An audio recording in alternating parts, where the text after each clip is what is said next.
Honour Alone by Melanie White. An alarm pricked her to half-consciousness. It sounded like the school bell, but from a strangely muffled distance. The thought that she had fallen asleep in class skittered across Honour's brain. But then a roaring took over. The memory echo of a great smashing whirl, of earth upheaving, and the present cyclone of raging wind outside. Of wind inside. With the pain of a heavy slap, Honour woke fully on the floor of her bedroom. Furniture lay on its side, clothing spilled out of her fallen wardrobe like entrails slithering from a corpse. Harlequin, her plush raccoon, splayed paws out against the far wall. A pang pierced her at the sight. Immediately she felt silly for caring. It's just a toy, she thought. It. A childhood thing. I can't take him to university.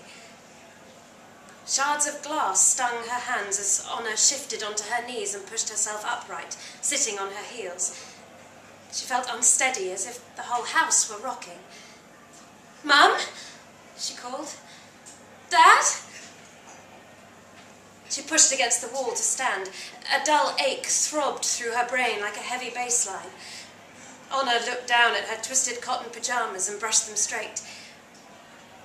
Walking towards the door turned into a stagger.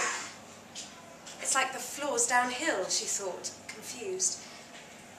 She stepped out onto the small, gloomy landing. Her bedroom perched alone at the top of a tall, terraced house. It was a pokey attic, really, but Honour loved its angled ceiling and exposed beams. It was too dark to see her way to the stairs. Honour groped for the light switch and flicked it, but darkness remained. She flipped the switch once more. Nothing. "Mum? Dad?" She called again, louder. She held her breath to listen. An icy wave rolled over her heart. She inched toward the staircase in her bare feet, hand on the wall. Her toes reached air beyond the top step. Sliding forward, she descended slowly. The wind upstairs receded and Honour grew aware of a lapping sound. Her foot landed in something cold and wet. She stepped back hastily. Heart racing, Honour froze, trying to see through the darkness. Something glittered. She bent down and stretched a hand towards the stair below. Fingers met coldness and sank in. She patted the surface there and further. Water.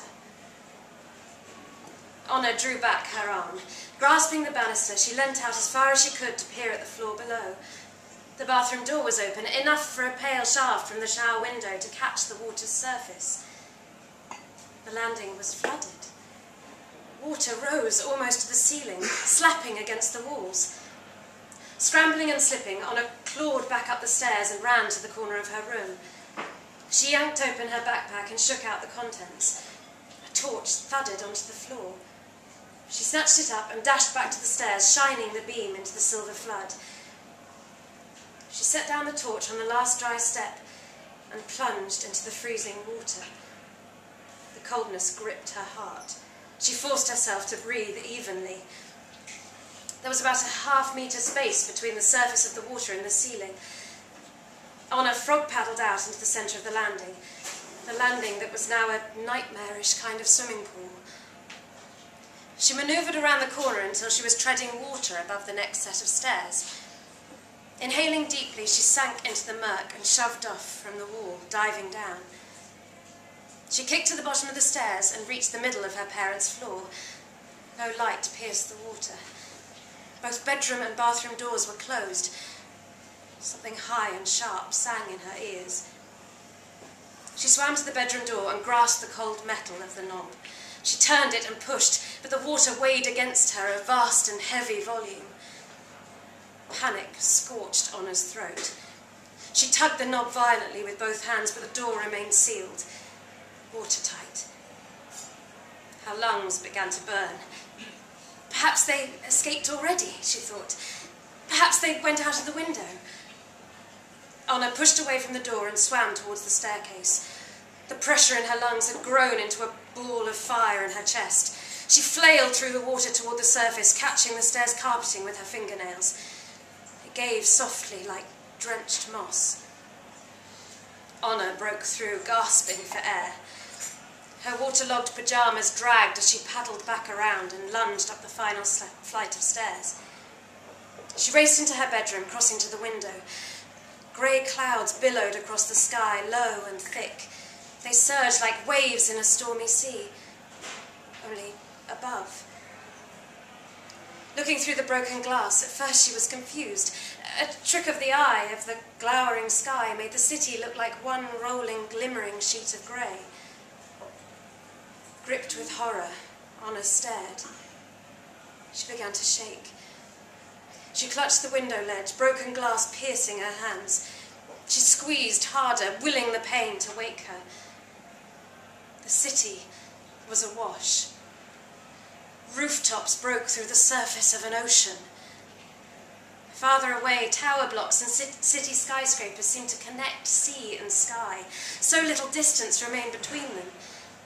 Some buildings were ablaze, black smoke rolling from broken towers to thicken the ceiling of cloud. Limp treetops sagged above the water on her street. Branches fluttered tired hands like swimmers waving for rescue. Honor punched out the remaining glass from the window and hoisted herself onto the ledge, leaning across to peer over the edge of the roof. The water rose about 7 feet below, too far to reach the roof again to pull herself back up. Honor ducked back into her room. Panic was spreading like an oil spill, blotting her thoughts. Concentrate. She had to think. Her parents might still be down there, but if they were, by now they would have to be. Honor's mind snapped shut against the thought. She dragged herself through the window and out onto the roof, inching down to the edge. Vertical pipes ran up to the gutter along the terrace row. The pipes were screwed to the brick in sections not far apart, providing handholds. They were probably secure enough to climb. An icy blast of wind sliced to Honor's core. The soaked pyjamas clung to her like seaweed. There was no point taking them off yet. She stood at the edge of the roof and jumped. Wind rushed to silence as Honor hit the water. As she plunged, she opened her eyes, but the churning depths made it difficult to see. She pulled upwards, kicking, and broke the surface, wiping tendrils of hair from her eyes. She was treading water amid a gargantuan flood, no longer looking at the sweep of the challenged landscape from above, but blindly struggling within the heart of it. Debris churned around her. The street was now a swirling river. Honor strained towards the house, against the flow. She reached out, grasped the top edge of a window, and clung on. She looked back at the mass of water. Heavy branches and jagged detritus littered the surface. Small fragments of people's homes, chairs, a lampshade, books, bobbed past. Then something larger caught her eye. Something long. It floated closer. A body. Honor curled against the house in fright. She squeezed shut her eyes, but not seeing what passed felt more terrifying. She opened them in time to witness the bloated corpse of an old woman drifting by. The woman's teeth bared through the puffy, pale flesh of her face. Her eyes bulged. Some cloth had wound round the lower part of her body and trailed after her in the water like a white flag. Honor began to feel paralysed. Her numb body seemed oddly separate, hers yet not hers, as if it were merging with the body of water around it, water replacing the very blood in her veins. "Help!" she shouted. The wind yawned and swallowed her cry. Then she screamed, not words but sound, an animal howl. Heat rushed up from Honor's core, blasting her resolve. She reached out to grab a floating branch and snapped off its thin end. Pointing it into the water like a sword, she dived to allow her weight to drive the branch down. Rapidly, she reached the window below. She pressed up to the glass and peered inside. The view was murky, but she could see drifting shapes. The furniture was floating in a room full of water. Something obscured the lower half of the window, blocking it from within. Honor raised the heavy end of the branch in her right hand. She brought it down against the glass pane and felt the thud reverberate up her arm. The glass cracked, shooting an opaque splinter across the pane. She drew back her arm to strike harder, but a figure revolving from the base of the window distracted her. Her grip on the branch loosened. It spiraled away. Her blow had jarred the object into motion. What she saw first were the colourless strands of her mother's fine hair, floating upwards, freed from gravity. Honor clung to the ledge as the figure revolved. It drifted upwards and around. It was two. Her mother and father, arms locked around each other. Their eyes were shut tight as if alone in a slow dance. Their strained faces seemed etched with concentration, almost annoyance, like scholars in a noisy room. Among the bed and the drawers and the bedside tables and drifting sheets, they floated in a watery constellation. Honor remained still, watching. A strange anesthesia washed over her anguish. A half-thought whispered that she could just hold on, stay here and soon feel the relief of nothing at all. Familiar burning started to creep up from her lungs, but this time she could let it engulf her. The flames licked her throat.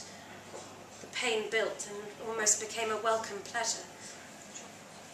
Around the figure span until Honor could see her mother's face full on, cheek nestled in the crook of her father's neck. A jolt like lightning seared through her. Honor opened her mouth to gasp and choked. In rushed salt water thick with grainy matter. She released the window ledge and shot to the surface in a storm of bubbles. She broke through, hacking, half sobbing, half coughing up the filthy water. Her heart beat like heavyweight punches. She was being washed along the row, away from the house. She swiveled and carved into the water with overhead strokes. Grabbing the nearest pipe, she pulled herself against the wall. Honor grasped the strip of metal securing the pipe to the wall and dug her feet into the brick. Her soaked pyjamas weighed like hands pulling her down. She strained upwards, slipping, then managing to slip one foot up, to wedge it between the pipe and the wall. Stepping up on the metal fastening, she reached the next handhold and hauled herself up and over the edge of the roof. She lay there, clinging to the rough tiles. The sky growled and cracked overhead. Heavily, she pushed herself onto hands and knees and clawed her way to the window. Curling purpled fingers around the ledge, she slid her drenched body through the opening and fell inside. After a moment, she stood and peeled off her pyjamas. Balling a t-shirt from the floor, she scoured her clammy flesh and tugged on dry clothes. She sifted through the rubble of her clothing and packed quickly, as if for a camping trip. She slung the rucksack up and onto her shoulder before casting a last look around. Harlequin remained splayed against the far wall, paws flung out as if waving goodbye. The room frayed. Tears began to surge behind her burning eyes. Honor shook her head fiercely, ran over and picked him up. She tucked him into her bag's outer pocket, zipped it closed, and returned to the window without looking back.